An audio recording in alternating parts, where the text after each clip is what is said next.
Welcome everyone, this is Nathan Lindorf with The Rational Independent. We have got a spicy one today for today's Reddit Rant. We are looking at The Guardian. Banning ideas and authors is not a culture war, it's fascism. So I'm actually really excited to read this article because I was looking to pick a fight, and voila, here's something to fight about. The author of this article from The Guardian makes the case that recent laws passed in a variety of states regarding education and the educational discourse and certain curricula and topics are not moves in a culture war, but they are instead fascist overreach, Orwellian attempts at oppression and censorship. Strong language. They're not pulling any punches. I kind of like it.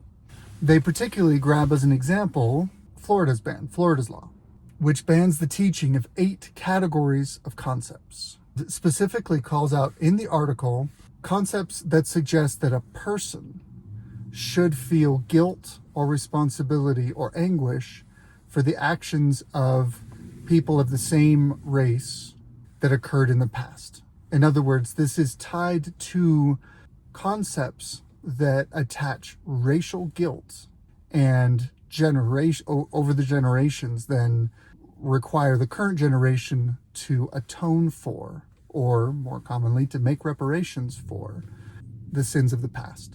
What they don't get into, and I want to call this out, is that it's 8 different concepts that's called out in this law. And while I haven't read the law in specifics, I have reviewed some analysis of it.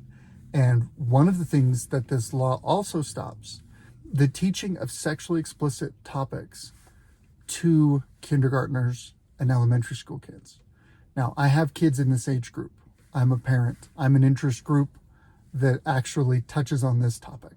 And there are certain things that are just completely inappropriate for a government-funded school or even a private school to be teaching to young children. There's a reason why in our psychosexual development, our young, immature brains don't engage with these topics before it's appropriate. It is completely out of line to bring those topics up before the maturity of the child's mind calls for it. And the interesting thing is, this is a lengthy article, probably, I want to say about 2,000 words.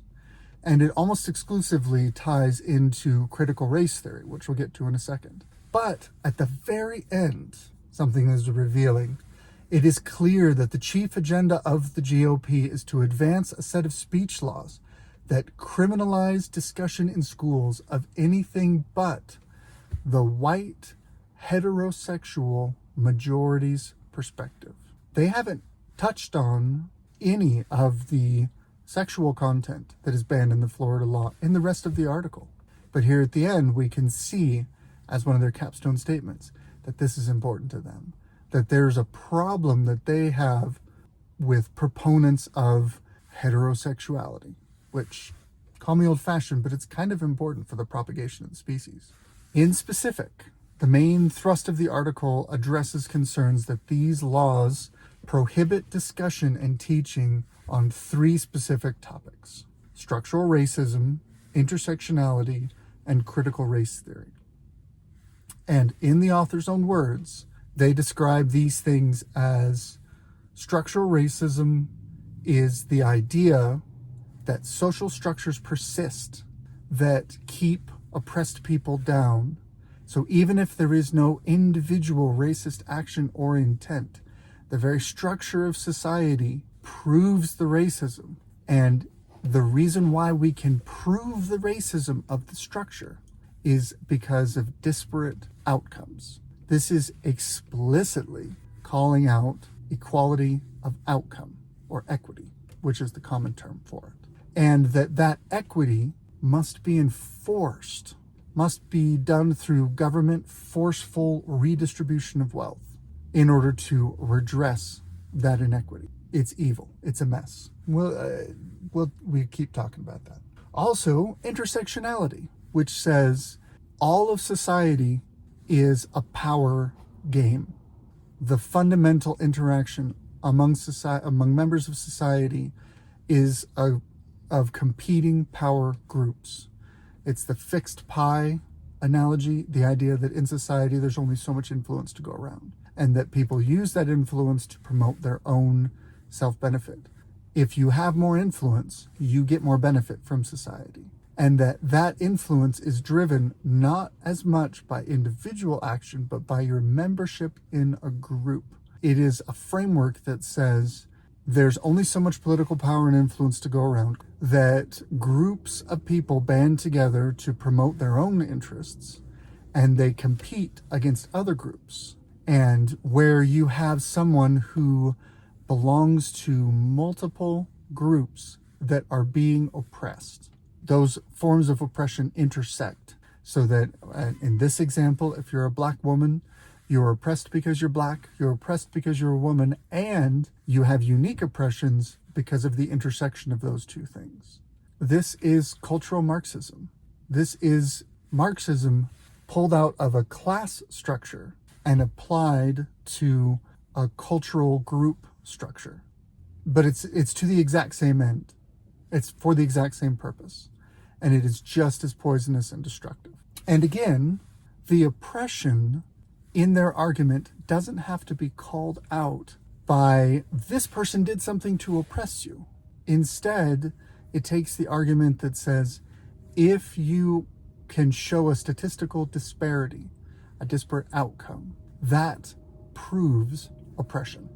It's this weird post hoc ergo propter hoc, I think is the term for it. What happens after is because of what happened before, I think is the translation. Anyway, and then the third is just critical race theory, which, as the author describes, is the study of structural racism and intersectionality.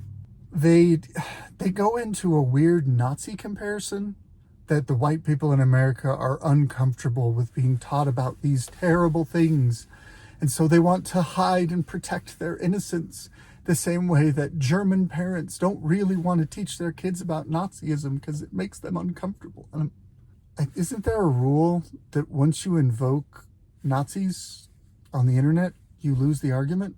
In fairness, briefly, I do want to say it is very, very dangerous to set a precedent for banning speech. It is very dangerous to allow government actors to say, you can't say that, to criminalize speech. However, it's not as simple as banning speech bad. If you want to ban a private citizen's speech, that's a problem. Now, ironically, people who are proponents of critical race theory and its associated concepts sure want to do a lot to control my speech, but they're not comfortable with their speech being controlled. The nature of this is that you have government-funded schools. And so if you have a government-funded organization that has a responsibility for teaching the public, then the government has a say in what's being taught.